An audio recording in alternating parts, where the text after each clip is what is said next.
हमारी दुनिया बहुत ही अनोखे चीज़ों और स्थान से भरी पड़ी है। यहाँ कई ऐसी घटनाएं होती हैं जो मनुष्य के समझ से परे हैं और यह सब मनुष्य के मन में कई सवाल पैदा करती हैं और मनुष्य इन सवालों का जवाब ढूंढने की लगातार कोशिश करता रहता है। लेकिन इनमें से कई घटनाएं और चीज़ों का जवाब ढूंढने में वैज्ञानिक जगत भी असमर्थ है। ऐसे में ये सारी घटनाएं, चीज़ें और स्थान एक रहस्य बनकर रह जाती हैं। तो आइए दोस्तों, आज मैं आपको दुनिया के कुछ ऐसे ही रहस्यों के बारे में बताऊंगा जो आज भी मनुष्य जाति को विस्मित करते आ रहे हैं। दोस्तों, आप देख रहे हैं स्मार्ट टेक्नोबिज। मेरा नाम है राजीव रंजन कुमार। तो चलिए दोस्तों, जानते हैं पहले रहस्य के बारे में। नंबर 1 पर है क्रॉप सर्कल। दुनिया भर में एक असाधारण घटना देखने को मिल रही है जिसमें अनाज के खेतों में अचानक रातों रात अजीब आकार उभर कर आ जाते हैं। ये आकार ज़्यादातर गोलाकार होते हैं जिन्हें खड़ी फसल को गिराकर बनाया जाता है और इसी वजह से इन्हें क्रॉप सर्कल भी कहा जाता है। कुछ क्रॉप सर्कल साधारण और गोलाकार होते हैं तो कुछ क्रॉप सर्कल जटिल और विभिन्न ज्यामितीय आकार के होते हैं। ये क्रॉप सर्कल कौन बना रहा है और क्यों, यह कई वर्षों से रहस्य है। कई लोगों का मानना है कि यह एलियन द्वारा हम तक संदेश पहुंचाने के लिए बनाए जाते हैं, तो कुछ का मानना है कि इंसानों द्वारा बनाए गए हैं। ज़्यादातर वैज्ञानिक भी यही मानते हैं कि यह इंसानों द्वारा ही बनाए गए हैं और इसी वजह से ये रात को बनाए जाते हैं जब कोई इन्हें नहीं देख रहा होता। कई लोग हैं जिन्होंने आगे आकर यह जिम्मेदारी भी ली है कि कुछ क्रॉप सर्कल उन्होंने ही बनाए हैं। जैसे 1991 में 2 भाई बावर और कॉर्ली ने यह दावा किया था कि इंग्लैंड में पाए जाने वाले ज़्यादातर क्रॉप सर्कल उन्होंने ही बनाए हैं और इसके लिए वह सिर्फ रस्सी और लकड़ी के पटरे का इस्तेमाल करते थे और उन्हें कोई देख ना ले, इसलिए वो रात को काम करते थे। लेकिन कई क्रॉप सर्कल दिन में भी उभर कर सामने आए हैं और उन्हें बनाते किसी ने नहीं देखा और कई लोगों ने क्रॉप सर्कल के आसपास उड़ते हुए चमकते गोले देखने का भी दावा किया है। क्रॉप सर्कल का सबसे पुराना लिखित रिकॉर्ड 1647 का है जिसमें एक पर्चे पर एक शैतान जिसे मॉविंग डेविल का नाम दिया गया है उसे क्रॉप सर्कल बनाते हुए दिखाया गया है। क्रॉप सर्कल की उत्पत्ति को लेकर बहुत विवाद है, जहां कुछ लोग ये मानते हैं कि ये इंसानों का ही किया हुआ है और इसको साबित करने के लिए कई लोगों ने क्रॉप सर्कल बनाकर भी दिखाया है। वहीं कुछ लोगों का मानना है कि कुछ क्रॉप सर्कल इतने जटिल और इतने बड़े हैं कि इंसानों द्वारा बनाए ही नहीं जा सकते। कुछ वैज्ञानिक शोध के अनुसार ये पाया गया है कि क्रॉप सर्कल में गिरे पौधे और उसके बाहर के पौधों के बीच में अंतर है। जैसे कि गिरे हुए पौधों के जोड़ खड़े पौधों से लंबे हैं, जो इस बात की तरफ इशारा करते हैं कि कुछ क्रॉप सर्कल में कुछ बाहरी ताकतें भी काम कर रही हैं। अब क्रॉप सर्कल जो भी बना रहा हो, यह लोगों में कौतूहल और रहस्य कारण बना हुआ है। नंबर 2 पर है ओवरटन ब्रिज। स्कॉटलैंड के डम्बार्टन में मौजूद है एक पुल जो कई आत्महत्याओं के लिए बदनाम है, पर दुनिया को इस पुल ने हैरान कर रखा है क्योंकि यहाँ इंसान नहीं कुत्ते आत्महत्या करते हैं। 1950 से 1960 के बीच यहाँ कई कुत्तों ने पुल से कूदकर आत्महत्या कर ली है और औसतन हर साल एक कुत्ता यहाँ कूदकर जान दे देता है। इन हादसों की सबसे विचित्र बात यह है कि सारे कुत्ते पुल के खास हिस्से से कूदकर जान देते हैं। इन घटनाओं ने पूरी दुनिया को इतना हैरान कर दिया कि royal society of bird protection ने एक जानवरों के विशेषज्ञ को इस मामले की तहकीकात के लिए भेजा, लेकिन वो भी इस घटना के पीछे ठोस कारण नहीं ढूंढ पाए और अंत में यह रिपोर्ट बनाई गई कि इस पुल के नीचे बह रहे झरने की आवाज़ से विचलित होकर कुत्ते पुल से छलांग लगा देते हैं और उनका यह भी मानना है कि ऊदबिलाव की मौजूदगी को देखकर भी कुत्ते पुल से कूद जाते होंगे। पर इसके उलट यहाँ के स्थानीय शिकारियों का कहना है कि आसपास के जंगलों में यहाँ ऊदबिलाव मौजूद है ही नहीं और यह रिपोर्ट यह भी समझाने में असमर्थ है कि कुत्ते पुल के एक खास हिस्से से ही क्यों कूदते हैं। इस पुल की एक और कहानी मशहूर है कि 1954 में केविन मॉय नाम के एक व्यक्ति ने इस पुल से अपने 2 साल के बच्चे को फेंककर मार डाला और फिर खुद आत्महत्या करने की कोशिश की। उसका कहना था कि उसका बच्चा एक शैतान था और इस पुल ने उसे ऐसा करने को मजबूर किया।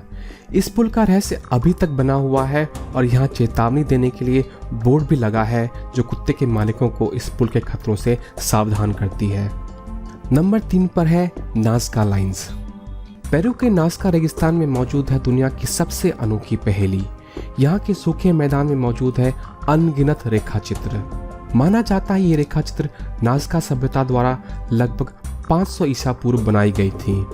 इन रेखा चित्रों में कुछ साधारण रेखाएं हैं तो कुछ जटिल ज्यामितीय आकार दर्शाती हैं। वहीं कुछ चित्र पशु, पक्षी और कीड़ों की हैं। इनमें से एक चित्र मनुष्य की प्रतीत होती है जिसने स्पेस सूट पहन रखा हो। ये सभी रेखा चित्र अलग अलग आकार के हैं, जिनमें से सबसे बड़ा रेखा चित्र 370 मीटर लंबा है। ये सभी चित्र बहुत ही सटीकता से बनाए गए हैं। इन रेखा चित्रों को जमीन की सतह कुरेद कर बनाई गई है। इन चित्रों की खास बात यह है कि इन्हें सिर्फ ऊंचाई से ही देखा जा सकता है, और अगर आप जमीन पर हैं तो आपको इन चित्रों का अस्तित्व का पता भी नहीं चलेगा। इन तस्वीरों का सबसे बड़ा रहस्य है इनके बनाए जाने का कारण। कोई नहीं जानता कि ये क्यों बनाए गए हैं। वैज्ञानिकों का अनुमान है कि या तो ये खगोल वेधशाला के रूप में बनाया गया होगा, या फिर इन्हें नास्का सभ्यता ने अपने ईश्वर को पूजने या सम्मान देने के लिए बनाया होगा, लेकिन इसके बनाए जाने का कोई सही कारण नहीं जानता। इससे भी रहस्यमय बात यह है कि जो चीज़ सिर्फ ऊंचाई से देखी जा सकती है, उन्हें इस प्राचीन सभ्यता ने बिना किसी हवाई मदद के कैसे बनाया, और इसीलिए कई लोगों का मानना है कि यह प्राचीन समय में धरती पर आए एलियन की मदद से बनाए गए होंगे। और इसके पास मौजूद सपाट चोटी वाली पहाड़ियाँ जो एक एयरपोर्ट की रनवे की तरह लगती हैं, इस बात के रहस्य को और गहरा बना देती हैं। नंबर 4 पर है पैराकास स्कल। पेरू से जुड़ा हुआ ही एक और रहस्य है। 1928 में पेरुवियन पुरातत्वविद जूलियो टेल्यू ने पेरू के दक्षिण तटीय रेगिस्तान में एक बहुत ही पुराना कब्रिस्तान पाया, जहां उन्हें 300 अजीब खोपड़ियां प्राप्त हुई। यह खोपड़ियां 3000 साल पुरानी थी और इन खोपड़ियों के सिर लंबे थे, जो दिखने में कुछ कुछ एलियंस की तरह ही लगते हैं। ये खोपड़ियां किसकी हैं, यह एक बहुत बड़ा रहस्य है, और इस खोपड़ी को लेकर वैज्ञानिकों के कई आकलन हैं। कुछ का कहना है कि ये खोपड़ियां मनुष्य की ही हैं और इनके सिरों को लंबा किया गया है। कई सभ्यताओं में सिरों के आकार को बिगाड़ने की परंपरा थी, जिसमें सिर बड़ा करने के लिए बचपन से ही सिर में पट्टी बांध दी जाती थी ताकि सिर का आकार बदला जा सके। लेकिन इस तरीके पर भी सवाल है, क्योंकि इस तरीके से सिर का आकार बदला जा सकता है पर लंबाई या चौड़ाई नहीं। और हाल ही में इन खोपड़ियों पर किए गए डीएनए परीक्षण से पता चला है कि इन खोपड़ियों के डीएनए मानव के एक अलग प्रजाति की ओर इशारा करते हैं, जिसके बारे में हम अभी नहीं जानते। नंबर 5 पर है मार्कोवासी। यह एक पठारी क्षेत्र है जो पेरू की राजधानी लीमा से पूर्व में स्थित है। यह क्षेत्र एंडीज पर्वत श्रृंखला में पड़ता है। यह क्षेत्र पर्वतों में मौजूद अजीब आकार की वजह से प्रसिद्ध है। यहाँ चलते हुए आपको पहाड़ों में मनुष्य के आधे नक्काशी किए हुए चेहरे और अन्य जानवरों और यहाँ तक कि मिस्र के देवताओं की भी आकृतियाँ मिल जाएंगी। यह आकृतियाँ पहाड़ में किसने बनाई, कोई नहीं जानता, पर वैज्ञानिकों का मानना है कि यह आकृतियाँ प्राकृतिक रूप से पत्थर में पानी और हवा के कटाव से बनी हैं, और मनुष्य इसमें अलग अलग आकृतियाँ इसलिए देखता है क्योंकि मनुष्य का मस्तिष्क ऐसे ही काम करता है, जो हर चीज़ में एक आकार निकाल लेता है। पर मार्कोवासी का रहस्य यहीं समाप्त नहीं होता। इस जगह पर यूएफओ देखने की कई घटनाएं सामने आई हैं, और यहाँ के स्थानीय लोगों का मानना है कि इस जगह में बीमारी को ठीक करने की अद्भुत शक्ति है, जिसके बारे में अनेक कहानियाँ स्थानीय लोगों में प्रचलित हैं।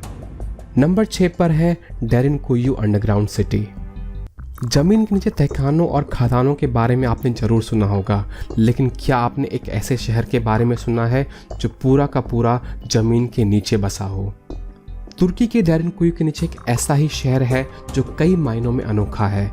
इस शहर की खोज 1963 में अचानक हुई थी, जब एक व्यक्ति अपना घर बड़ा करने के लिए खुदाई कर रहा था। यह शहर आज के आधुनिक इंजीनियरिंग को भी मात दे देता है, जहां आज 2 या 3 स्तर की अंडरग्राउंड बेसमेंट बनाने में ही हमारे पसीने निकल जाते हैं। वहीं यह प्राचीन शहर जमीन के नीचे 11 स्तर तक जाता है। इसे कब बनाया गया था इसका सही अनुमान नहीं लगाया जा सका है, पर माना जाता है कि यह 800 ईसा पूर्व या इससे भी पुराना हो सकता है। और यह माना जाता है कि इस शहर का प्रयोग अलग अलग समय पर अलग अलग लोगों द्वारा किया गया होगा। इस शहर की कई खासियत हैं और चौंकाने वाले कई तथ्य हैं, जैसे कि इस शहर को अंदर से बंद किया जा सकता है और इस शहर के हर एक स्तर को अलग से अंदर की तरफ से बंद किया जा सकता है। और इतना ही नहीं, इस अंडरग्राउंड शहर को हवा प्रदान करने के लिए 15,000 शाफ्ट मौजूद हैं और यहाँ दैनिक जीवन की हर सुविधा मौजूद है, जैसे कि मंदिर, दुकानें, रहने के लिए घर, जानवरों को रखने के लिए घर और पानी की सुविधा। एक अनुमान के मुताबिक इस शहर में 20,000 लोग आराम से रह सकते हैं। यह इंजीनियरिंग का अद्भुत नमूना किसने बनाया और क्यों बनाया और फिर इसे क्यों छोड़ दिया गया, यह अभी तक एक रहस्य है। नंबर 7 पर है मस्टांग केव्स। नेपाल के मस्टांग जिले के दुर्गम पहाड़ी में मौजूद है 10,000 गुफाएं, जिन्हें मस्टांग केव या स्काई केव्स कहते हैं।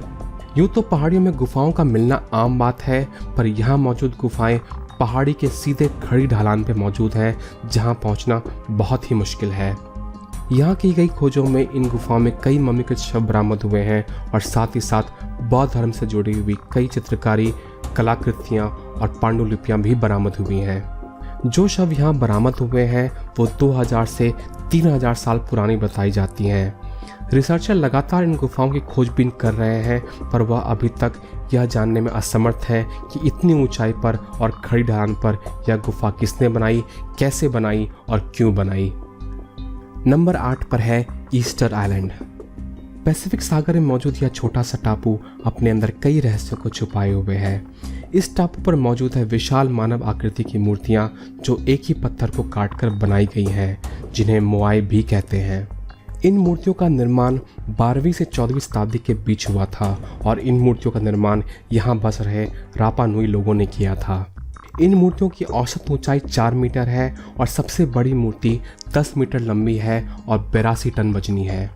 इन मूर्तियों को टापू पर मौजूद खदानों में बनाया जाता था और फिर इन्हें टापू के किनारे ले जाकर एक मंच पर स्थापित कर दिया जाता था। लेकिन इस टापू पर बसने वाले लोग इतने भारी मूर्तियों को बिना किसी आधुनिक औजार और मशीन के कैसे बनाते थे और इतनी दूर कैसे ले जाते थे, यह अभी तक पहेली है। रापा नुई लोगों ने लगभग 900 के करीब मूर्तियां यहाँ बनाकर स्थापित की थीं और कई मूर्तियां अभी भी खदान में अधूरी पड़ी हैं। खोजकर्ताओं का मानना है कि रापा नुई लोग इन मूर्तियों का निर्माण अपने पुरखों को सम्मान देने के लिए करते थे, पर ठोस सबूतों के ना होने पर यह बात साबित नहीं की जा सकती और ये नहीं कहा जा सकता कि इन मूर्तियों का निर्माण क्यों किया गया था और कैसे किया गया था। और यह भी बहुत बड़ा सवाल है कि कई टन वजन वाली मूर्ति को ये खादान से समुद्र तट तक कैसे लाते थे। आशा करता हूँ दोस्तों आपको ये वीडियो पसंद आया होगा। अगर पसंद आया तो लाइक ज़रूर करें और सब्सक्राइब ज़रूर करें, क्योंकि मैं इस चैनल पर ऐसे ही इंटरेस्टिंग वीडियो शेयर करता हूँ। तो दोस्तों मिलते हैं अगले वीडियो में, तब तक के लिए नमस्कार।